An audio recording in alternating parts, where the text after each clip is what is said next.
शेगाव शहरातील संतनगरी संघर्ष समितीचे निवेदन। शेगाव रेल्वे स्टेशनला संत गजानन महाराज रेल्वे स्टेशन नाव द्या।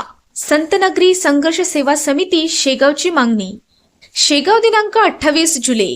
शेगाव रेल्वे स्थानकाला संत गजानन महाराज रेल्वे स्थानक असे नाव द्या अशा मागणीचे निवेदन आज शेगाव नगरपंचायतचे नगराध्यक्ष प्रकाश शेगुकार व उपमुख्याधिकारी यांना संतनगरी सेवा संघर्ष समितीच्या वतीने आज दिनांक 28 जुलै रोजी देण्यात आले।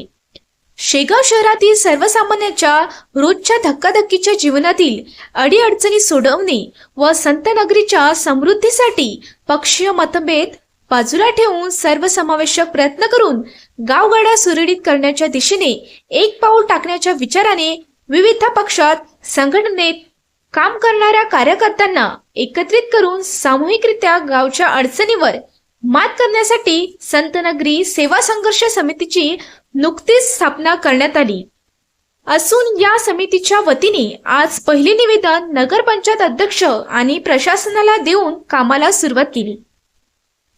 यामध्ये शेगाव रेल्वे स्टेशनला श्री संत गजानन महाराज रेल्वे स्टेशन हे नाव देण्याकरिता नगर परिषद सभागृहामध्ये ठराव घेण्यात यावा व शासनाकडे पाठपुरावा करावा व आठवडे बाजार व भाजीपाला मार्केट सुशोभीकरण व पार्किंगची व्यवस्था करावी। तसेच मटण, चिकन, मच्छी दुकाने इतरत्र गावाबाहेर नेण्यात यावी अशा मागण्यांचे निवेदन देण्यात आले। या समितीत राजकारणी, समाजसेवक, वकील, पत्रकार मोठ्या संख्येने सामील होत आहे। संतनगरी शेगाव मधील विविध समस्येवर संबंधित विभागाचे लक्ष केंद्रित करणे व ती समस्या सोडवणे याकडे संतनगरी सेवा संघर्ष समितीचा कल राहणार आहे। एबीपी मराठीसाठी समीर देशमुख, विठ्ठल अवताडे, शेगाव।